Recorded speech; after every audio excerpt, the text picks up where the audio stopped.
position. I'm gonna take his gi and I'm gonna feed his gi underneath his chin. Feeding the gi under his chin. This hand's gonna go under his head and it's gonna feed the gi to my hand. We talked about this in a previous video. Once I make the grip, I'm gonna do in Japanese what they call fudoken, the immovable fist. Rather than having my fist like this, I'm gonna have it like I'm punching somebody. So when I'm here, right now, I twist my fist and make it really tight. He already wants to tap. This hand now is gonna come under my arm, which is under his head. And to make the choke, I'm gonna posture up. Now I let go because Leo doesn't want to get choked over and over again. And I catch my bicep or my shoulder over here. This hand now that had his wrist grabs my other lapel of my sleeve. The way that looked is I grab here and I grab here. Now his head would be in my arms and like a vice, I lock it in, just like that.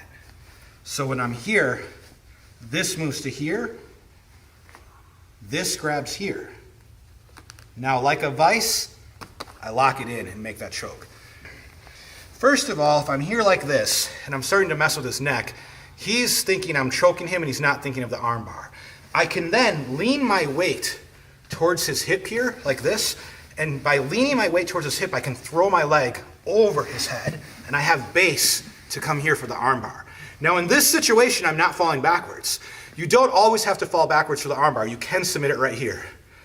However, when we do fall back, we have the leverage of our whole body making that arm bar, so you see the arm bar from the fall back more often. Now, when I fall back, what's gonna happen is I'm kind of a bigger guy.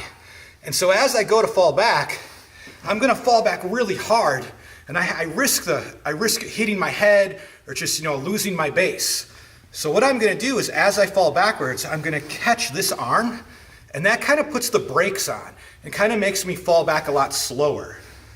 Okay, here we go. See how that allowed me to fall back really slow? Now, I squeeze my knees. I bite down on his head. A big mistake I see is people lift their leg up when they come down. You don't want to lift your leg up at all. Squeeze the knees, bite down on their head. Now I move back for the elbow here, and I catch his leg.